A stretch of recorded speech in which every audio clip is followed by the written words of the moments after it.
എനിക്ക് ഇന്ന് കിട്ടിയിരിക്കുന്ന വിഷയം സൗഹൃദം എന്ന വിഷയമാണ്. സൗഹൃദത്തെക്കുറിച്ച് പറയുമ്പോൾ നമ്മുടെ എല്ലാവരുടെയും മനസ്സിലേക്ക് കടന്നു വരുന്ന ചില ബന്ധങ്ങളുണ്ട്. ചിലത് ചെറുപ്പം മുതൽ തന്നെ നമ്മളോടൊപ്പം ഉണ്ടായിരുന്ന ചിലരെ കുറിച്ചാവാം, അല്ലെങ്കിൽ ജീവിതത്തിൻ്റെ മറ്റേതെങ്കിലും ഭാഗങ്ങളിൽ വെച്ച് നമ്മുടെ ജീവിതത്തിൽ കയറി പിന്നീട് മറക്കാനാവാത്ത ചില ഓർമ്മകൾ തന്ന ചിലരെ കുറിച്ചാവാം. ഈ യൗവനം കഴിഞ്ഞ് വാർദ്ധക്യത്തിലെത്തുമ്പോഴും നമ്മുടെ എല്ലാവരുടെയും മനസ്സിൽ ഓർമ്മയ്ക്ക് ഭംഗം വരാത്തത്രത്തോളം കാലം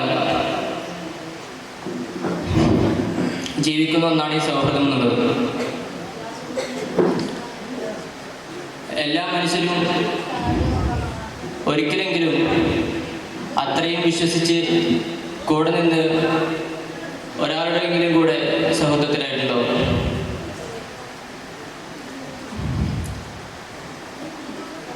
ഇപ്പോഴത്തെ കാലത്തൊക്കെ സൗഹൃദം എന്നത് ഒരു വികാരമായി കൊണ്ടു നടക്കുന്ന പലരെയും നമുക്ക് വിദ്യാലയങ്ങളിലും അല്ലാതെയും കാണാം. സൗഹൃദം നല്ല രണ്ട് സുഹൃത്തുക്കൾക്ക് പരസ്പരം അവരുടെ മതത്തിൽ സഹായിച്ചുകൊണ്ട് പങ്കുചേർന്ന് നിൽക്കുകയാണെങ്കിൽ അത് സ്വർഗത്തിലേക്ക് വരെ വഴിയെത്തിക്കുന്ന ഒരു കാര്യമാണ്. അത്തരത്തിലുള്ള സുഹൃത്തുക്കളെ ജീവിതത്തിൽ നേടിയെടുക്കുക എന്നുള്ളത് എല്ലാവരെയും സംബന്ധിച്ചെടുത്ത് ഒരു സൗഭാഗ്യമെന്ന് തന്നെ പറയാം. അതിന് ദൈവത്തിൻ്റെ പക്കൽ നിന്നും അനുഗ്രഹം വേണം.